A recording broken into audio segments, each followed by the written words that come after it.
Okay, so Claire was a teacher at our school very briefly for 3 months back in 2016 in my first year here. And I was very sad that she then went off to Spain. I was like, please come back in September. But she already had a job in San Sebastián. And it must have been good because she's been there ever since like 5 years now, isn't it, Claire, I think? Yeah, that's right. And she's done the YL course, she's just finished her Delta.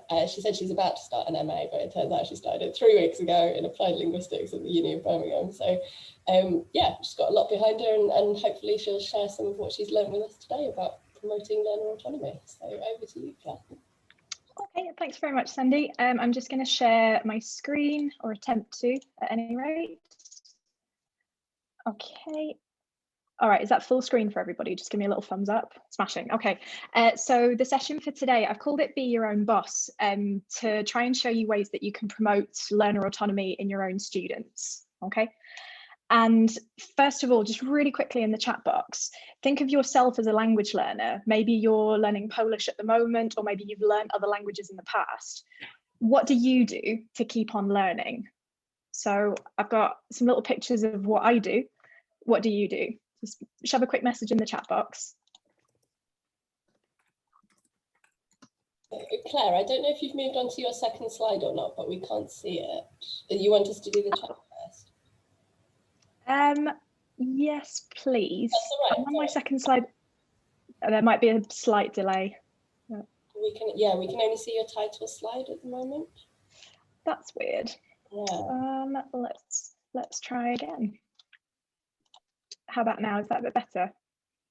No, we can still see the title slide. That's very weird.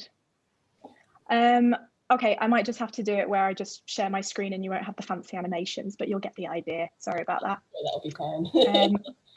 While I faff around with that, I can see people are putting things in the chat box, which is really useful. So let's have a quick look. Sorry about that.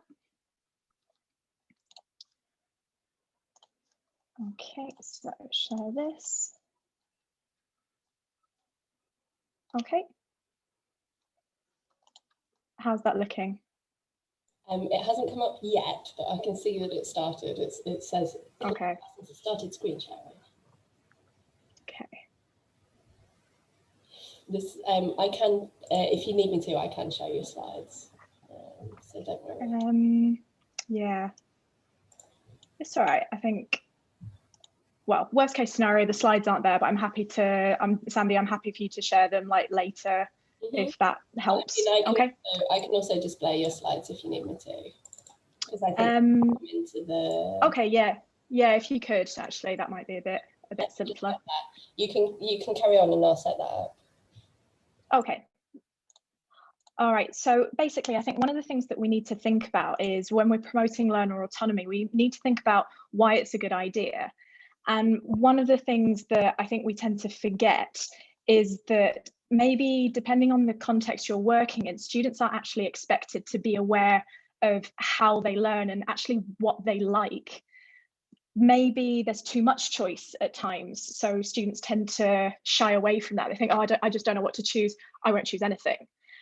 And actually, there was a talk on, it was a TED talk from 2014 that talked about a school system in Australia where students could choose out of 120 possible electives that they would choose to study at school. So I'm not suggesting that we should give students 120 options, but I am saying that we should give them some options to help them promote their learning. So I'm sure that in your own classes at the moment, you get learners to notice new language and you get them to record it, whether it's in their notebooks or you'll get them to underline the words, you'll get them to identify the word class or identify, the style of the word and the register and so on. But Anna Hasper, who's written several articles on things like Macmillan blogs and so on, she came up with a method which is called the for before me method. And the for before me method is basically the steps that learners have to go through before they come to you, the teacher. And I really liked it because the idea is that you, first of all, consult your brain, which is the first B. Then you look for the answer in your book. If that fails, you go to the third B, which is your buddy. So it could be a classmate. If you're working online, which I know quite a lot of us are at the moment, then you can consult your browser. So you've had your 4 Bs, brain, book, buddy, browser. And then if all of that fails, then they've got you as the teacher. So it's really getting them to think about, what can I do myself first before I just ask the teacher for the answer? And I think that's a really important tool to equip our learners with, just make it become a habit. Okay. So Sandy, I can see you're sharing the slides at the moment. If you maybe skip over to the 4th slide, and then you can see a little, just something to help you remember what the for me method is, which is there. Okay, thanks, Sandy. Next slide, please. Okay. So ways that you can involve learners in the lesson. I'm going to give you 2 that I find particularly helpful. One of them was taught to me by our Director of Studies. And the first one is the we must and we could method. So this teacher would, she would share the aims on the board. She would say, okay, in today's lesson, we must, for example, learn about the present simple. We must set up a writing task. And then there was a we could section. And these were kind of more fun activities that she knew the learners enjoyed, but they could only do those activities on the understanding that they had completed all of the activities in the we must category. So examples of things in the we could category would be we could sing a song, or we could play a word game, or anything that the students had shared with the teacher that they particularly enjoyed. Okay. The next thing is to have a teaching assistant. And this I find works particularly well with younger learners, where you can ask a younger learner to help you select the homework for the class. So for instance, use the teacher say, we've got to do page 62, exercise 3, but Iger, it's your turn. What's the other activity that we can do for homework? And here it's important because you're letting the student take some responsibility for his classmates, but you're also checking whether they've understood the content of the lesson and if they can see how an exercise that they'll do for homework links to what you've just done in class. So it's quite a good exercise for you as a teacher because it helps you see whether the students have really taken on board what you've done in the lesson. And also the kids love being the one who chooses. They love saying like, oh, I want to choose next lesson, pick me, pick me. And it's great because then you think you are begging to choose homework. Great, all right. Thanks, Sandy. Next slide. Okay, so the other way that you can help promote autonomy is if you actually involve the learners in selecting the topics and the materials themselves. So one of the places that I really like looking for materials is on Dailymotion, because it's got lots and lots of authentic material and TV shows that are British and North American and Australian. The other thing that I often like to do is I will refer them to TED Talks, because they can choose the topic, they can choose the length, and they can choose the speaker that they're interested in. And then, for example, you can say, okay, go off and choose a talk. They come back, they'll vote for their favorite talk, and that can be the basis for a subsequent lesson. Oh, doorbell's just gone. We'll ignore that. The last thing that we can do is we can use edmodo.com, which is a bit like a private Facebook. And the idea with this is that it's just a nice sort of sharing platform where learners can basically treat it as social media, really, but they can kind of practice the etiquette of social media in English, but it's in a very, very controlled space, a controlled setting. So you have to create the group yourself, you have to share the passcodes with them, and it's not like anyone can just jump in and join and see what you're up to. So there is an element of privacy there. Okay, thanks, Sandy. Next slide, please. Okay, so thinking back to the TED Talks that I mentioned earlier, I'm a big fan of using the transcripts from TED Talks so that students can make their own exam tasks. And I think one of the most useful ways that you can use these transcripts is getting them to make their own use of English Part 2, where they can tip X out or block out kind of Part 2 style words, things like prepositions and conjunctions and so on. Or you can get them to make a speaking Part 4. So they're sort of open-ended questions, but they'll be based on the talk. Okay. Also, if you're thinking about younger levels, get them to make their own flashcards. They love it. we were learning food words with some very, very young learners the other day, and we had the standard food lexis that was in the student book, but there were other things that weren't there that learners wanted to know how to say. So there were things like, I think crisps wasn't in the book, so they made a little flashcard for crisps. They also wanted to know, I want to say cotton candy, that's the American word, candy floss, that's the one. So they drew a little picture of candy floss, and I scanned these pictures and ended up putting them into a Quizlet set that I then shared with the students, and they could not believe their eyes when they saw their own pictures flashing up on the screen. They went, "That's mine, that's my candy floss." I'm like, yes, it is, and look how useful it is for all your classmates, and they loved it. Big fans. Okay, thanks, Sandy. Next slide. Okay, so I'm going to refer back to Edmodo a little bit. Edmodo, as I said, it's a kind of a social media website, essentially, but it's very, very useful for the learners to show you what they've learned from their own talks by sharing useful vocab that they've picked out. So here, this was actually chosen last year when we were in lockdown. So Gorka decided to look at antibiotic resistance crisis. And he outlined the useful words and phrases that he'd come across. And because there were 6 students in the class, we ended up with 6 different lists.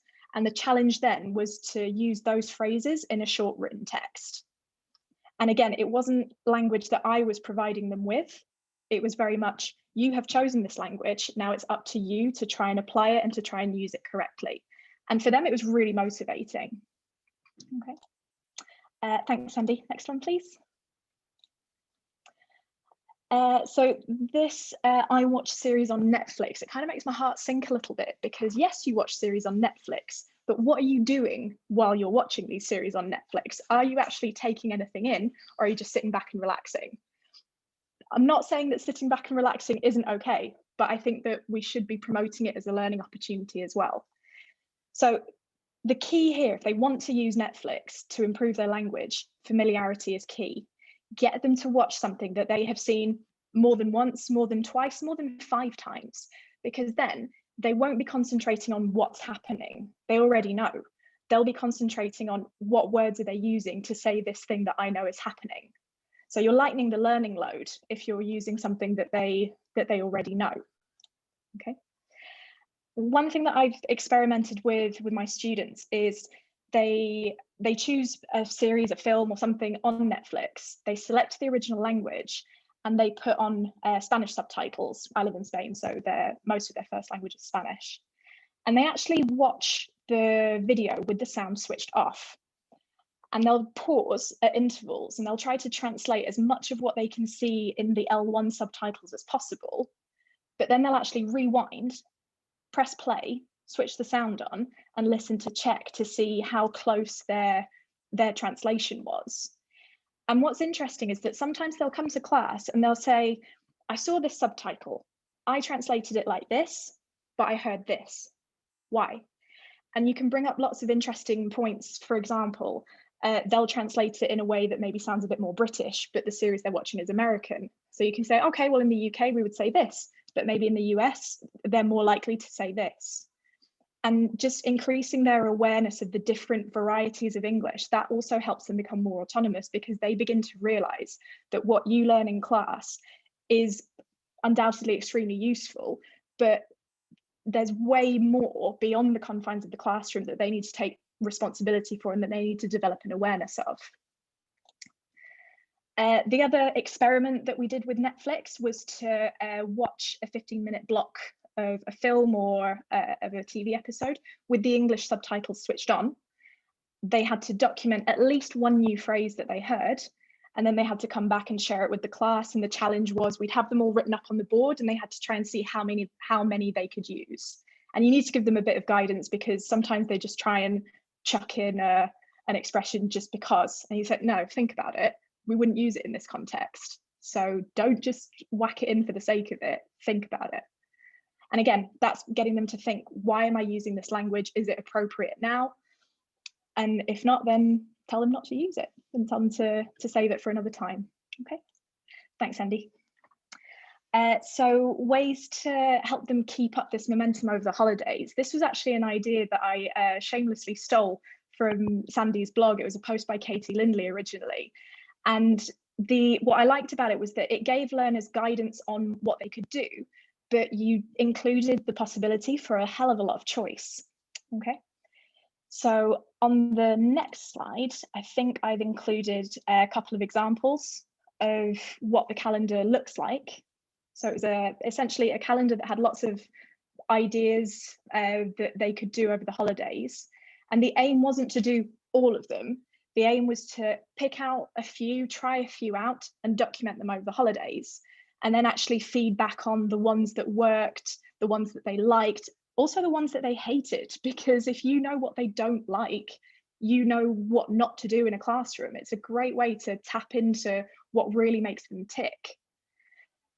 So I adapted the list of activities that Katie had outlined in her calendar, and the results with this group of adults, so this calendar that you can see now, was from a group of adults who were kind of en route to preparing the B2 first.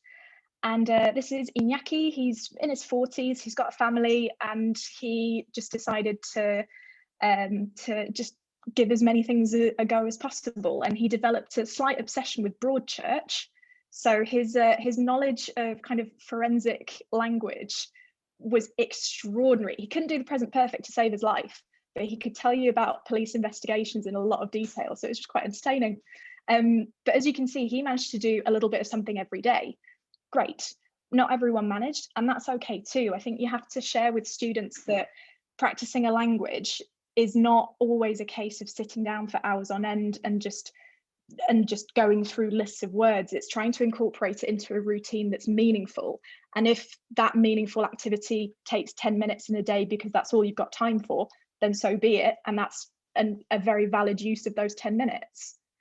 Another example, if we can see it, this was a lady from the same class who sent me an email, and it was lovely. She sent me a really nice email. We'll ignore the slight typo where she put jam instead of ham, common Spanish mistake, but we'll maybe dwell on that another time. But again, it's just a nice way for her to see, you know, I'm learning English so that I can actually send coherent, meaningful emails to people. All right. On the next slide, just one more example. This is from Pili. One of the tasks was to write out a recipe in English for me to try at home. So here's a typical recipe from San Sebastián, where I am now. It's a Basque recipe for fish soup. And I have actually tried it. And one of the tests was, if I follow this recipe to the letter, does it work? And then I could go back and say to Pili, do you know what? Like, that actually worked really well because you phrased it like this, and that was really useful. And she enjoyed it because she had no idea that the language that we have in English to describe seafood is much more limited than the language Spanish has to describe seafood. So again, just little things like that, where she went, I had no idea. You only say prawn. We have langostino, we have gamba, we have all this kind of thing, you know, it was great. So as much a learning experience for her as it was for me. Thanks, Andy. Okay, things that you can do with younger learners. You can also give them a similar calendar, but obviously I think you'd have to edit the activities that you use with them. And one of the suggestions that I've included on here is a holiday diary. The learners at my school have got a small notebook anyway that we give them at the start of the course. And I tell them to use the back pages as a little diary. And for my 8 or 9-year-olds who are still, you know, not comfortable writing full sentences, they will draw a picture and they'll put a word underneath it. So at Christmas, we had beautiful pictures of Christmas trees and so on. And, you know, even if they just wrote tree or present, 1 or 2 words, that was fine. That was more than enough. You can also give them a scavenger hunt where you can give them a list of things to look out for during the holidays, and they can record that in their diaries as well. So over Christmas, we decided on the list together. We wanted to include Father Christmas, present, snow, which nobody got because it doesn't really snow here, not at sea level anyway. But again, you're involving the learners in creating the list, and they like that, and it's motivating. And if there's something on the list that they came up with themselves, they'll be more motivated than anyone else in the class to find that thing and say, you know, I saw it 10 times. How many times did you see it, Claire? None. or like they love it. Also, British Council Stories, I'm a very, very big fan of, because they have nice step-by-step preparation activities with animated videos. And I think these are really good go-tos for students who are maybe slightly weaker and maybe couldn't handle entire episodes of Peppa Pig in English, but they would benefit from having some preparation, like some sound preparation, and then watching a video that's nice and short, that's really geared towards their age group and towards their level. Other things that I'm a fan of are Wordwall and Quizlet. I love them. I think they have been a total game changer even before the pandemic.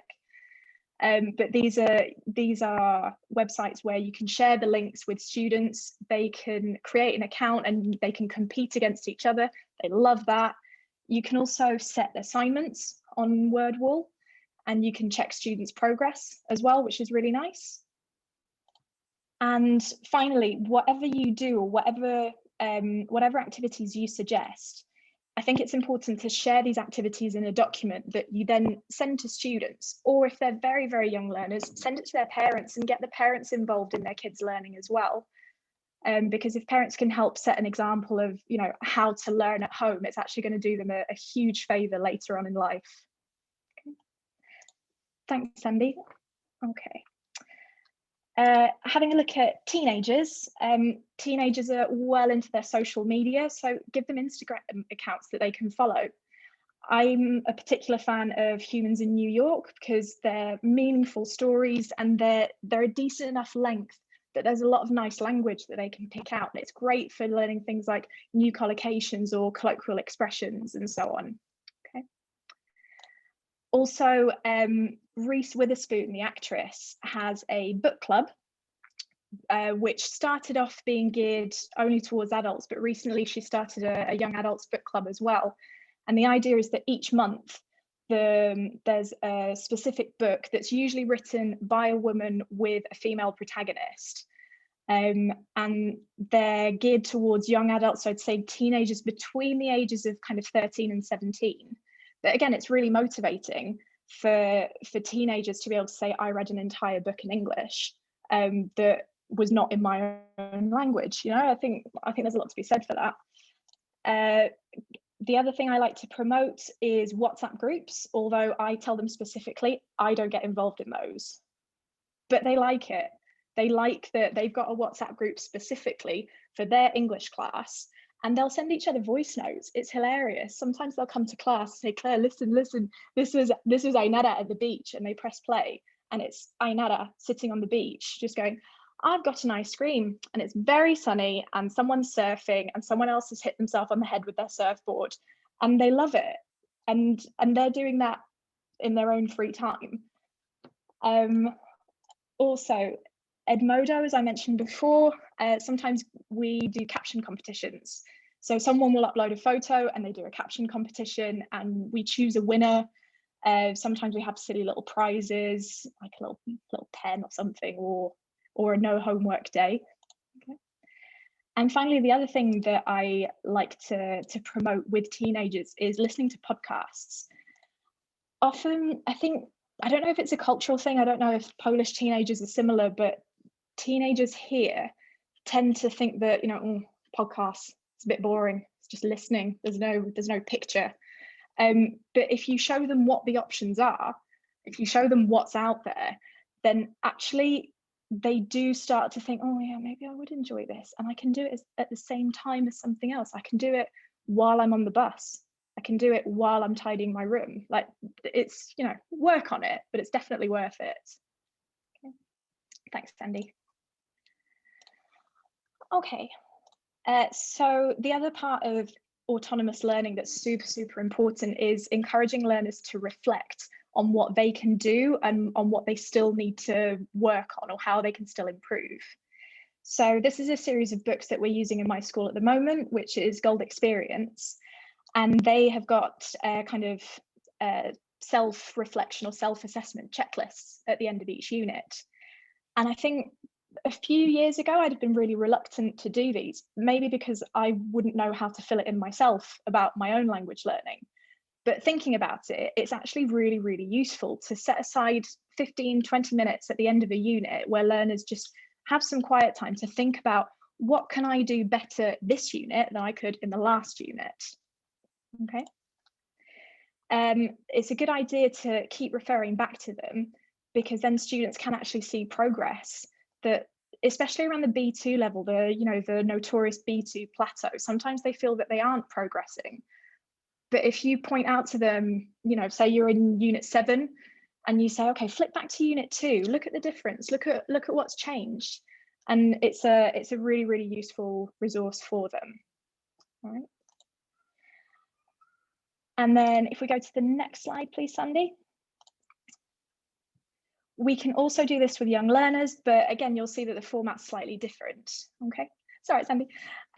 Here, this one's slightly outdated. It's from 2003. So you'll see that, it's referring to things like listening to cassettes and so on. So you need to edit this, but using smiley or sad faces for young learners, it's a bit, it's an easier way for them to evaluate what they can do and what they like, rather than putting it into words as we'd expect older learners to be able to do. All right. Next slide, please, Sandy. Okay, so as I said before, podcasts are an excellent resource. And if you scan this QR code, it'll actually take you to a Padlet that I made myself, where I've put up suggestions of podcasts that appeal to lots of different age groups and lots of different contexts. So I found podcasts for young learners, for business English, for teenagers as well, and they're on a variety of different topics. I've tried to include podcasts that are not geared towards language learners, because I think it's more motivating for them to listen to authentic material. And also, they probably know about the podcast geared towards language learners anyway. So I want to try and give them something new, something that they probably haven't heard of. And then if they listen to it, they can tell their mate about it and say, oh, I listened to a podcast the other day. It's about aliens. Do you know it? The partner says, no, I don't. And then that student feels a little bit cool, saying, oh, well, let me tell you about it. And that's quite empowering, to share something with a classmate that they know little or nothing about, but you know quite a lot. And that's another way to promote autonomy, to get them to share what they have quite extensive knowledge of. So like I said on the slide, if you do want to scan the QR code, and if you do have other suggestions, please feel free to add to it, because I think it's, we've got to share things in EFL, and I think this is a nice way to share. And I think that's it. I've attached a bibliography of some of the references that I've used. So if you do want to have a look, I'm happy to share the slides. I'm happy for you, Sandy, to send them out if you need to, okay, or if you'd like to. And I think that's it. I think we managed to just about do it in time. Yeah, great. So thank you very much for that, Claire. That was fantastic. Sorry, I'm just trying to just navigate my computer screens now. Yeah, sorry, I don't know what happened with my internet. I'd done a little practice run with my flatmate next door. It was all working fine, and then the slides are there as a backup, because I've had to have that's great. Me as well before, where somebody else has got my slides. So that's great. Yeah. About it at all. Has anybody got any questions for Claire? We've got 1 or 2 minutes left for her talk. I've got a question. You mentioned setting assignments on Wordwall. What do they look like? What sort of assignments do you set? It depends on the level. It depends on the age. So I'm trying to think by age group. For younger learners, it might be a simple matching activity. So match the picture to the word. For teenagers, it might be a fill in the gap.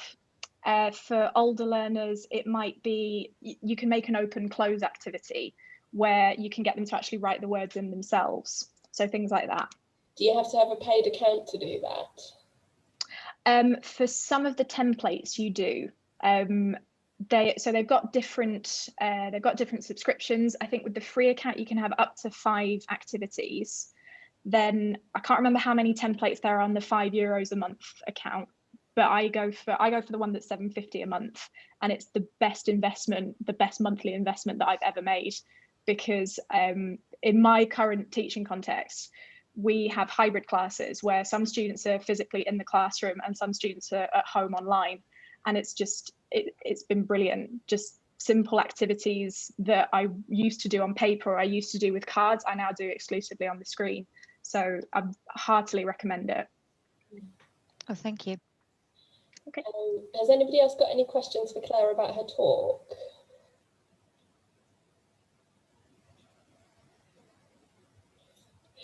Okay, in that case, I'll stop.